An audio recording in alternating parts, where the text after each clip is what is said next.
In 2016, when Australia signed the Paris Agreement, we pledged to reduce our greenhouse gas emissions by 26 to 28% against 2005 levels by 2030. A 2018 government report showed that Australia was not even on track to reach our minimal Paris emissions reduction targets. As bad as this failure is, domestic emissions are not the whole story. If we're to be a truly responsible global citizen, we need to also take account of the emissions produced from our fossil fuel exports. And this is something of an ethical minefield.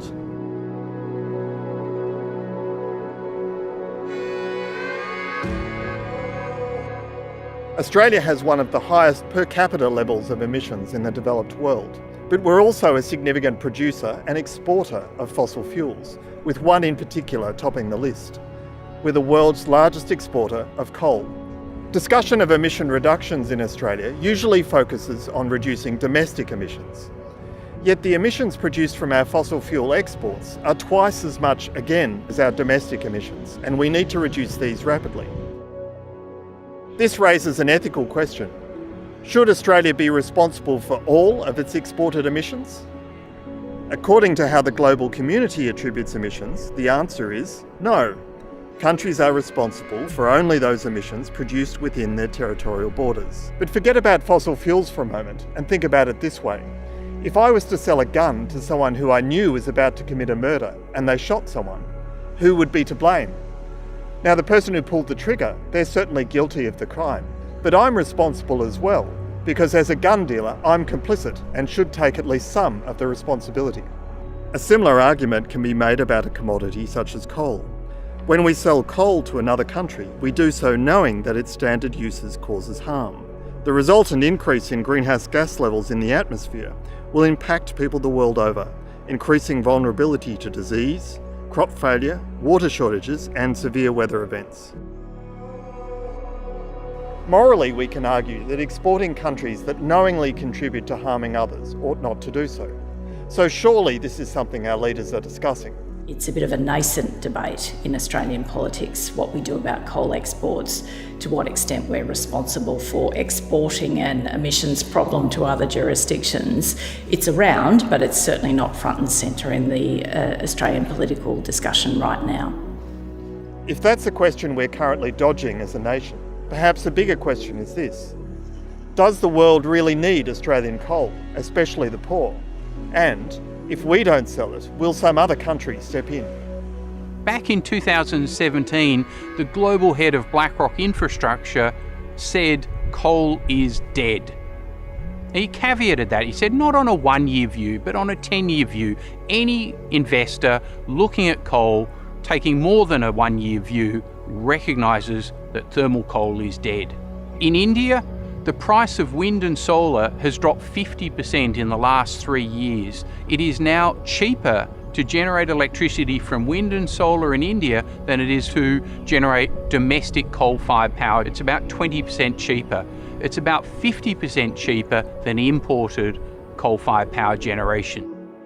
The idea that expensive imported coal will solve Indian energy poverty is nothing more than a PR spin. The Australian fossil fuel industry is huge.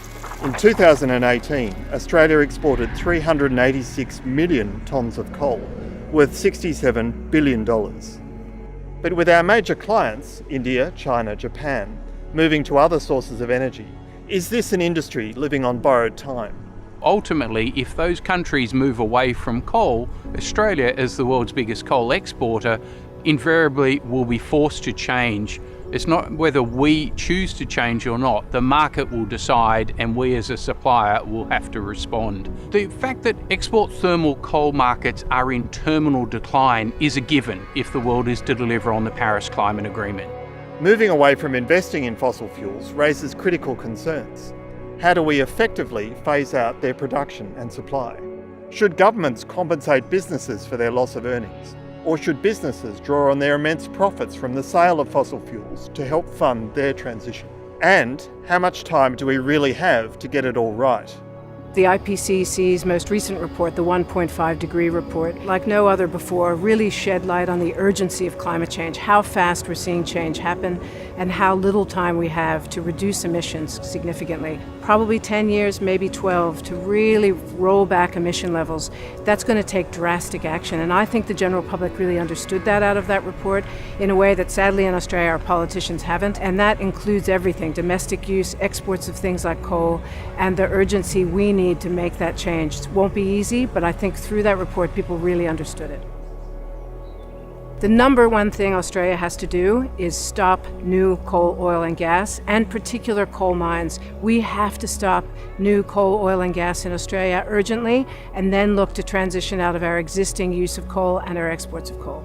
It will require a major party meeting of the minds. Now, the Labor Party and the Liberal Party are never going to have the same climate policy, but there will need to be a capacity to compromise in the national interest in order to set up an enduring set of policies that impact huge billion-dollar businesses. Communities that are going to be hardest hit are those where working jobs are dependent on exports and mining that go to exports.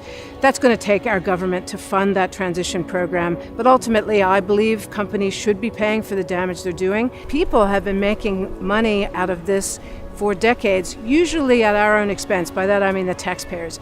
They often will leave the country leaving the mess behind from exports, from mining and exporting. There's money in these companies. They should have always been held accountable to paying for the impact. They haven't been. Australia's thermal coal exports have flatlined for the last 5 years. That's in a bull market. The IPCC report shows the magnitude and the imperative of immediate ongoing action. The question in my mind is, can Australia actually prepare for an inevitable transition that will happen regardless of whether we start preparing or not? Discussion around Australia's emissions reduction needs to go beyond simply reducing domestic emissions. It's clear that action has to be taken, and taken quickly.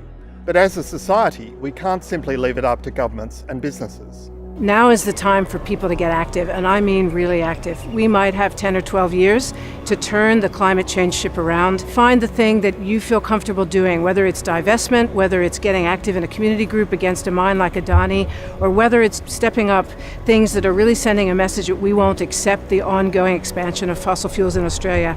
All these things have to happen at once. Reducing our individual carbon footprints is good, but that won't stop exports.